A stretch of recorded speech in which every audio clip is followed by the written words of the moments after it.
Hi friends, I'm Scott Giles and welcome to Power Talk, my podcast here on Facebook Live and YouTube. I cover topics related to spirituality, hypno-coaching, and the hypnotic arts and sciences generally. If you'd like to know more about my professional work, and I hope you do, check out my website, which I'll tag at the end of this video. Today, I want to talk about creating your own spiritual practice. And like anyone trained in philosophy, I start with definitions.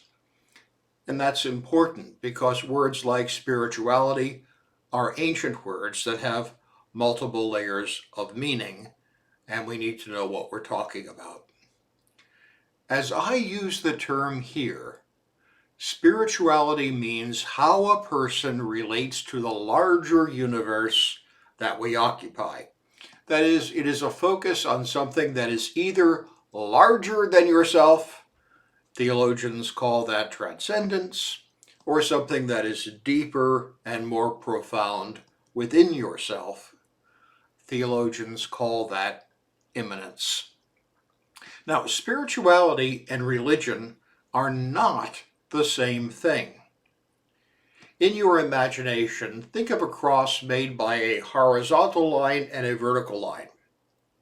Imagine the center point where the two lines cross represents the individual person. The horizontal line represents religion.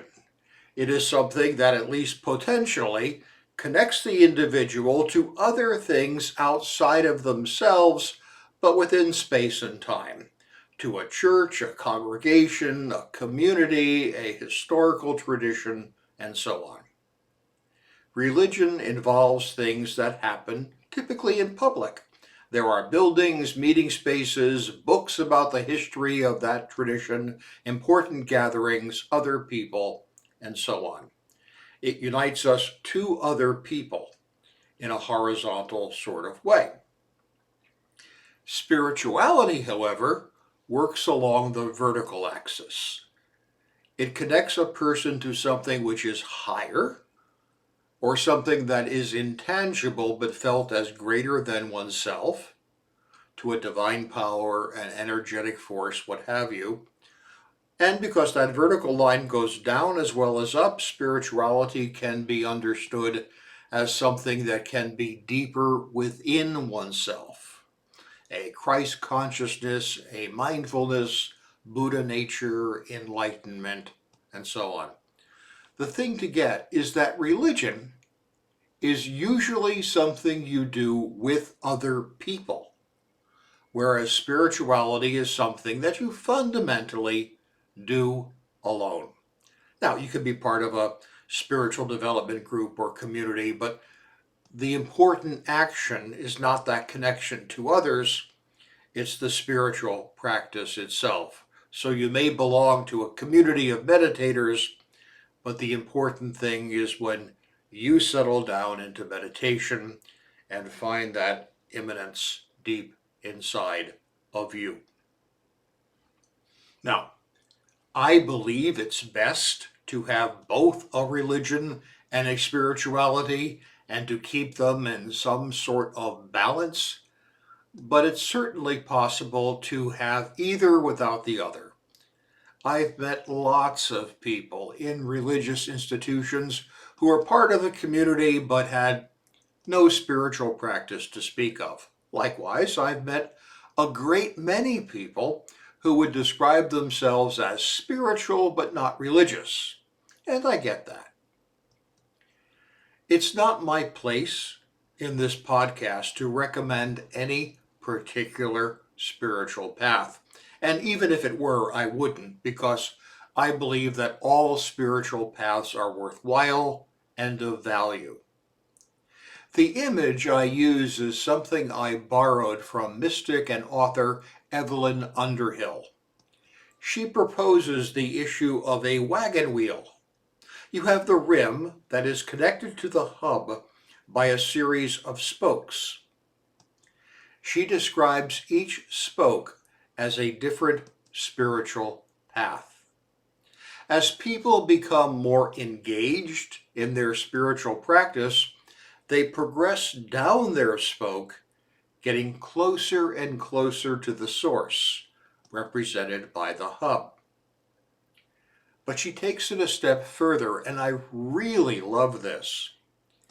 As people grow in their own chosen spiritual path and progress down the spoke toward the hub, they are getting closer to the hub, but they're also getting closer to the other people progressing down their particular spokes who are also approaching the hub in their own way. That is, I believe all spiritual paths converge if you follow them with any seriousness. That's why at a famous spiritual gathering, you could have Zen Buddhist Roshi D.T. Suzuki engage in a public dialogue with Trappist monk Thomas Merton, and they could talk for hours and understand each other perfectly while still remaining authentically within their own individual religious tradition. They were on different spokes, different paths, but so close to the hub that their understandings overlapped. So, how do you have a spiritual practice? As I see it, you need two things in order to create such a practice: time and a reason, or as I say, a why. First, time. You have to make time for any spiritual practice. You can't have a practice without actually practicing. So you need time to do something. Meditate, pray, write in a journal, go for long reflective walks, engage in appropriate reading, whatever. But my advice is whatever it is you use that time for, make it relatively simple. A mistake I've seen people make as they design a spiritual practice for themselves is that they create something very complicated and therefore very difficult to sustain. Now, I meditate mindfully every day. I usually do it sitting in this desk chair. All I need to do is turn off computer notifications, set a timer so I don't go overtime, and close my eyes and begin. Easy, not difficult to do. But years ago, I had a parishioner who set himself up in a meditation practice, and what he designed required taking a special bath with herbs in the water, wearing a special robe, lighting candles and incense, and putting on music, using a chime or a gong.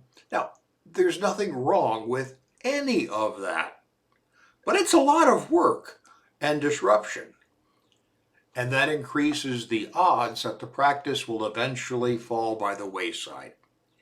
It needs to be simple enough that you can easily do it. I often say, make it like brushing your teeth. Nothing special, just something you always do. So first, you need time. Second, you need to know your why. That is the reason why you're doing it. Be clear on why you engage in a spiritual practice. Nothing bad, after all, is going to happen to you if you skip it or just decide you don't want one. I don't think God is going to be ticked off at you if you give this a pass. You should only have a spiritual practice because it's something you want to do, which means you need to be clear on the benefit you expect to receive from it. And that is essential to maintaining motivation.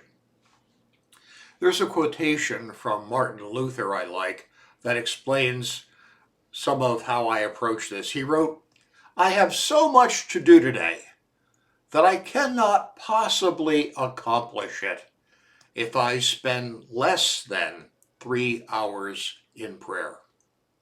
Now, I will own that I've never spent 3 solid hours in prayer, but his point was he discovered that if he gave himself time for his spiritual practice, he gained so much energy and focus that he was way more productive than if he'd skipped it. And I find that's true for me. My day simply goes better if I get my spiritual practice done. That's my why. I make time and I do it because it helps me live more effectively. Now, the particular spiritual practice or practices you choose matter less to me than that you have a spiritual practice that you give time to and have a reason for.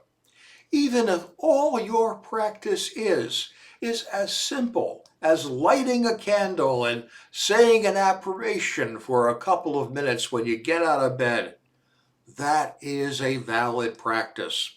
And even if it only takes you a minute or two, it will pay you a benefit as you do it over time.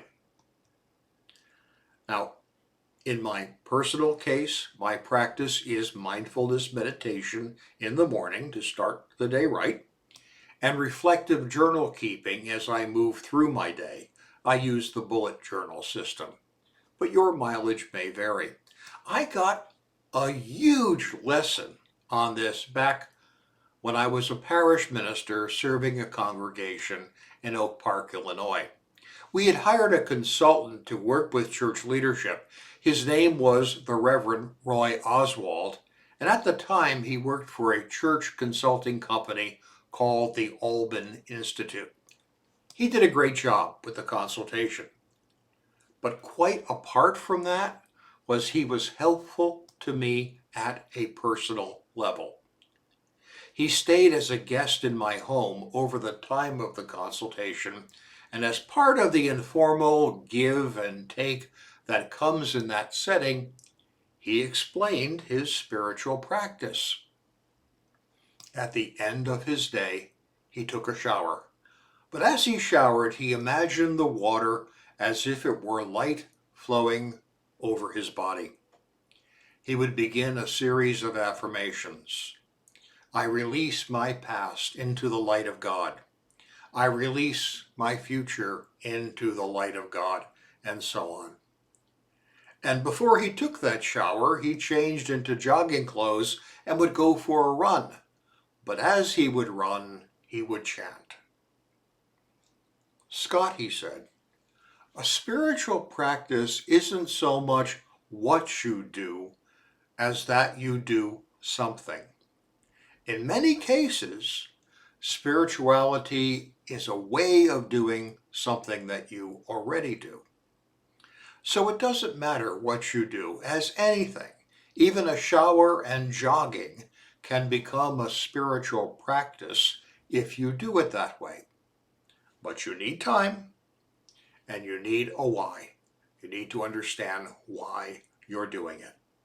And until you have the discipline to make the time and the understanding to know why, don't try to design a spiritual practice. You won't stay with it. But once you have them, a spiritual life like this can be an enormous asset. Hey, thank you for your time and attention today.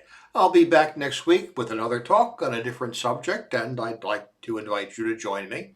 It does help me if you let others know about my videos, so please like, share, and subscribe. If I can be of help to you, please feel free to reach out through my website, email, my Patreon channel, what have you.